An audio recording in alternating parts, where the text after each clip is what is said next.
Yes, so my bow is very loud. I understand this.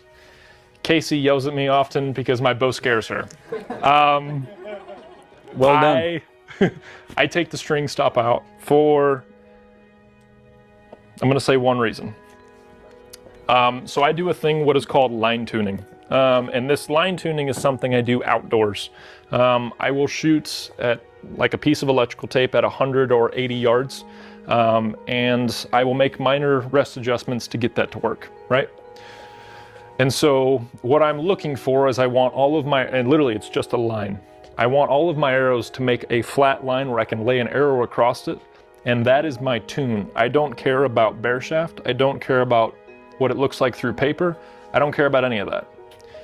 Why? Because I want my arrows to hit the line that I'm aiming at. And so I have to be very honest with myself. Did I or did I not break that shot on the line? Right? And so I'm not joking. There's little rest adjustments that you can make that'll get those arrows to make a straight line. They can go from like this all over the place to like that, if you're honest with yourself and you shoot good shots. So for the string stop, what I will do at 30 yards is I would go and draw just a line on the target and I will shoot at that line. And so I take like a credit card, room key, whatever, and I will put it in between the string stop and the string.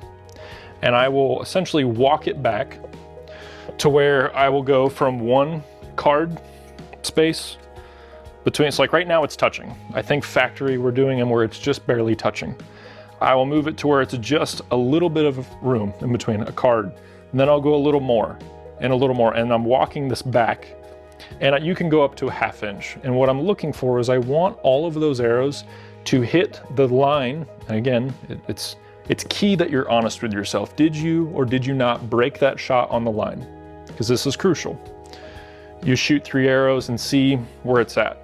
And what I found when I'm shooting those shots, I can get all of my arrows to consistently hit the line in the same spot when I take the string stop out. And you're like, okay, why is that?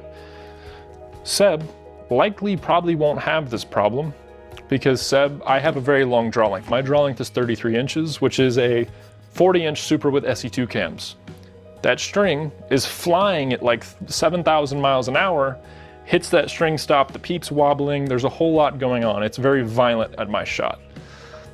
So I have variance there. Now it's something that everyone can try. At your local club at your 20-yard range, draw a line and shoot at it, and maybe move that string stop in a little bit.